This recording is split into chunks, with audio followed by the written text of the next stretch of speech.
Good morning. സത്യം പറയാൻ എനിക്ക് വലിയ സന്തോഷമൊന്നുമില്ല കേട്ടോ ഗുഡ് മോർണിംഗ് പറയാൻ. വേറെ ഒന്നുമല്ല, മോർണിംഗ് ബ്ലോഗ് കണ്ടപ്പോൾ മനസ്സിലായില്ലേ ചേട്ടായിക്ക് ഇന്ന് വർക്കിംഗ് ആണ്, ചേട്ടായിക്ക് ജോലിക്ക് പോകണം. എനിക്കാണെങ്കിൽ ഇങ്ങനെ ഞായറാഴ്ച ചേട്ടായി ജോലിക്ക് പോകുന്നത് വലിയ ഇഷ്ടമൊന്നുമില്ല.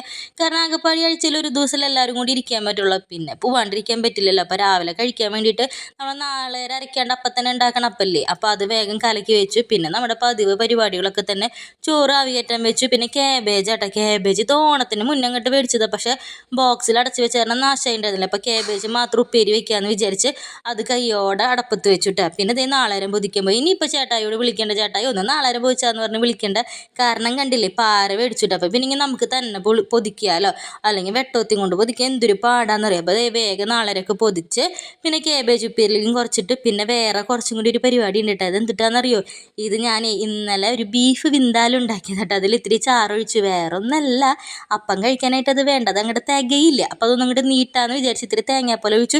പക്ഷെ രസം ഉണ്ടായിരുന്നു കേട്ടോ. പിന്നെ അതേ ചേട്ടായിൻ്റെ ഇടയിൽ ചിക്കനൊക്കെ മേടിച്ചിട്ട് വന്നു, അപ്പം ചുട്ടു. അപ്പത്തിൻ്റെയും ചായ ഞാനൊന്ന് മാറ്റിയിട്ട് വെള്ളയപ്പം മാതിരി ഉണ്ടാക്കാണ്ട് ഇങ്ങനെ എന്താ ദോശ മാതിരി ഇരിക്കുന്ന അപ്പല്ലേ അതുണ്ടാക്കി. പിന്നെ അതിൽ നിന്ന് കുറച്ച് ചിക്കൻ എടുത്തിട്ട് ചേട്ടായിക്ക് കൊണ്ടുപോകാൻ വേണ്ടി മാത്രം വറുത്തു കേട്ടോ. അപ്പോൾ അതിൽ സബോളയും വെളുത്തുള്ളിയൊക്കെ ഇട്ടു.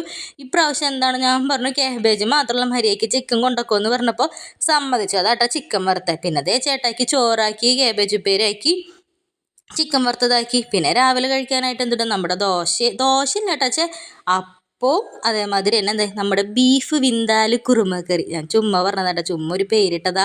അപ്പോൾ പിന്നെ ഞങ്ങളെല്ലാവരും കൂടി കഴിച്ചു. ഇജു ആണെങ്കിൽ പതിവില്ലാണ്ട് നേരത്തെ വന്നിരിക്കുന്നുണ്ട് കേട്ടോ, ഉറക്കത്തിൽ നിന്ന് എണീറ്റിട്ട്. പിന്നെ മറ്റേ കാര്യം മറക്കല്ലേ, സബ്സ്ക്രൈബ് ചെയ്തോളൂ കേട്ടോ. അപ്പോൾ ബൈ.